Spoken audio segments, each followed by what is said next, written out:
Arctic Circle. The fearless have arrived. Drawn to the thrill of a new challenge. A passion to combat the extreme drives them onwards. In this land of raw, glacial power, only the greatest warriors will reach their peak. The mountain awakens. The stage is set. Welcome to Motorstorm.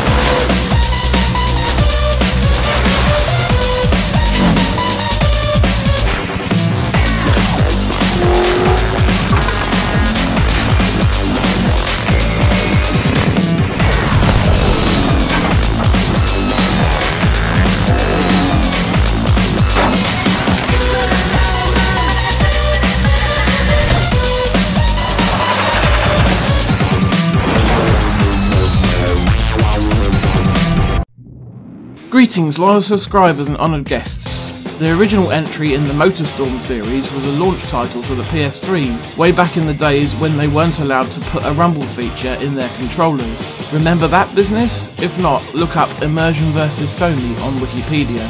There weren't many other games to choose from at the time, but if you were a fan of arcadey racing games, then you were set for quite some time. The huge, elaborate tracks with many crisscrossing routes and the diverse lineup of vehicle types meant that no two races were ever exactly the same, and the game quickly became rather challenging thanks to a combination of tricky AI and all-out chaos. A little while later, Evolution Studios followed this up with the sequel, Motorstorm Pacific Rift, which improved on the original in every way.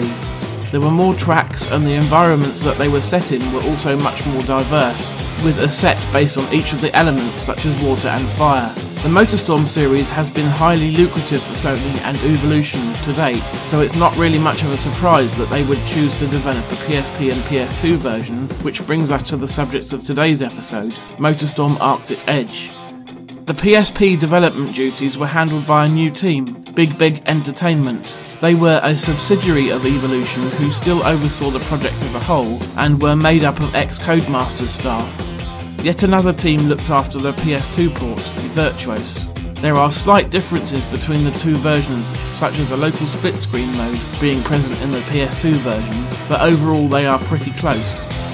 I originally bought the PSP version of the game back when it was first released, and was unaware that there even was a PS2 version until a couple of years ago when Metal Jesus mentioned how much of a fan he was of it in one of his videos. Earlier this year I decided to pick up a copy of the PS2 version because I wanted to play it again on the big screen and of course make a video about it. On the whole I think the game is slightly more impressive on the smaller screen of the PSP as the flaws are harder to notice and it's simply a great game to have on the go. The PS2 version is only slightly worse though, so without further preamble, let's break it down.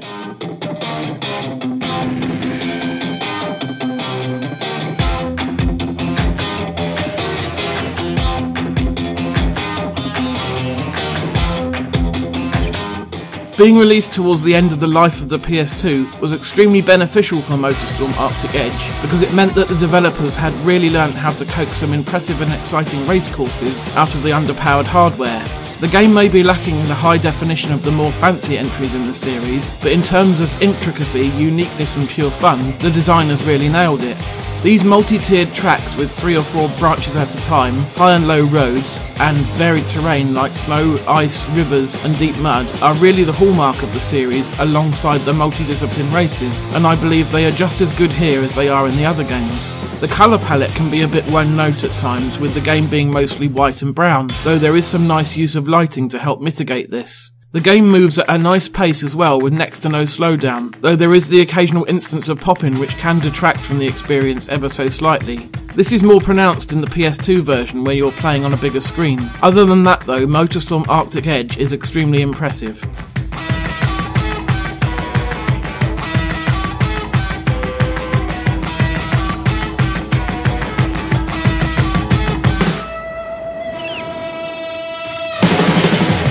The many different types of vehicle each have their own distinct engine notes to set them apart. Other than that, there aren't too many other sound effects to speak of. There is the occasional deafening crash, which I'm assuming is meant to be an avalanche happening somewhere close by. It is very loud when it happens, that's for sure. The game features a soundtrack of decent quality licensed tunes that were popular at around the time the game came out, such as The Hives, Queen of the Stone Age, Pendulum and The Prodigy, as well as a few older tunes from the likes of Motorhead and the Chemical Brothers, a remix of Hey Boy Hey Girl. The number of tunes is comparable to the original Motorstorm on the PS3, though Pacific Rift had a much larger range. By the time you're done with the campaign, you will have heard these tunes repeat many times, so it's a good thing that it's a solid mix to begin with. A few more would have been welcome though.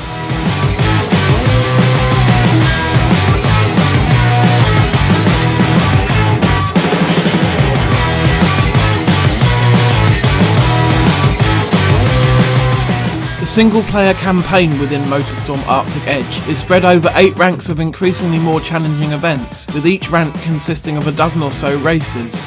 Coming first in a race awards you with 100 points, second place awards 75 points, and then third 50 points.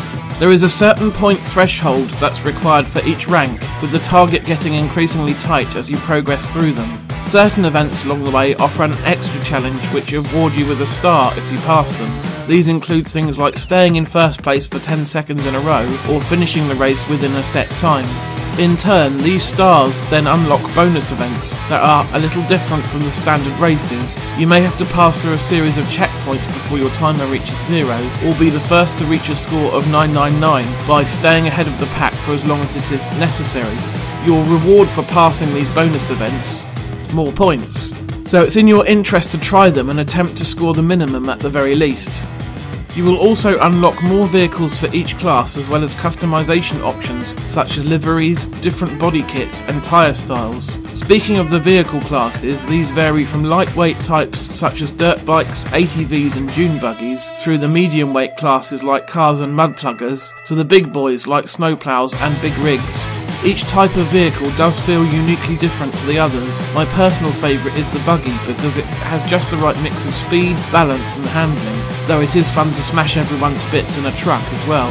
To stop you from just choosing your favourite type every time, each event locks you into a different class or classes, with the toughest races of a given rank usually allowing you to choose from any class that you like. The AI will also be taken from an assortment of all the other classes though, so you'll need to be mindful of getting crushed like a bug if you choose one of the smaller vehicles, or being outmanoeuvred if you go for one of the heavy ones. To assist you in your quest for the top, you also have a boost equipped on your vehicle, which becomes active after the first 10 seconds of a race. If you overdo it, your engine will overheat and explode though, so you need to use it carefully. Driving through thick snow or icy water will cool down your engine faster, so you could favour certain routes to ensure that you have access to your boost as much as possible. There are 12 tracks in the game, and then reverse versions of each one as well, which is enough so that the campaign doesn't get too repetitive. The early ranks do tend to use the same few over and over, with new ones being doled out as you advance. The first couple of ranks also feel a bit too easy, especially compared to the PS3 entries in the series, which were pretty tough right from the start. This is often the case for games designed for a handheld audience though, not sure why developers feel the need to dumb things down this way. Once you get to rank 3 and above though, the challenge slowly ratchets up and becomes quite tough by the end. The optional events in particular can become quite frustrating if you have your heart set on earning a gold in each one. Towards the end of the game you may also need to go back and earn some more points if you find yourself falling short, but hopefully your skills will have improved as well in the meantime.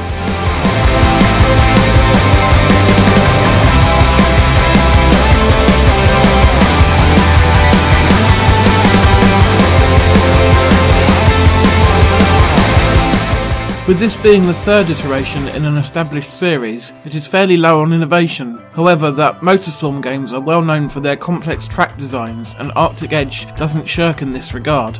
Each track has its own unique elements that help distinguish them from all the others, and a plethora of pathways to dive down depending on your vehicle choice.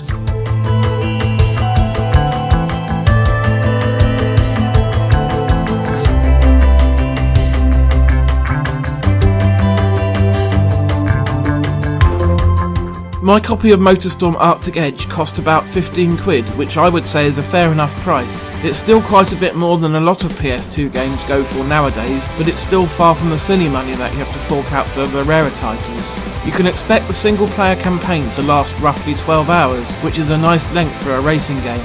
And you can add on more time if you have someone you can enjoy the split screen mode with. Arctic Edge does lack the full online mode that the PS3 entries in the series boast, unfortunately, but it would be a bit much to expect that in this game anyway.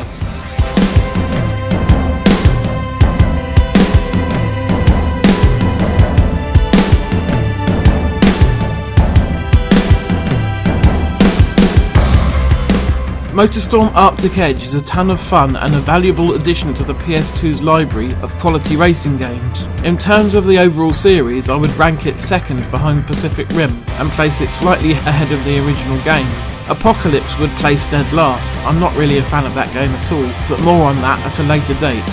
It really is impressive how BigBig managed to make a game that truly feels like a genuine entry in the series and not some dodgy offshoot, which happens more often than not when a different team takes on an established franchise. If you still have your PS2 or your PSP, then it's well worth adding to your collection.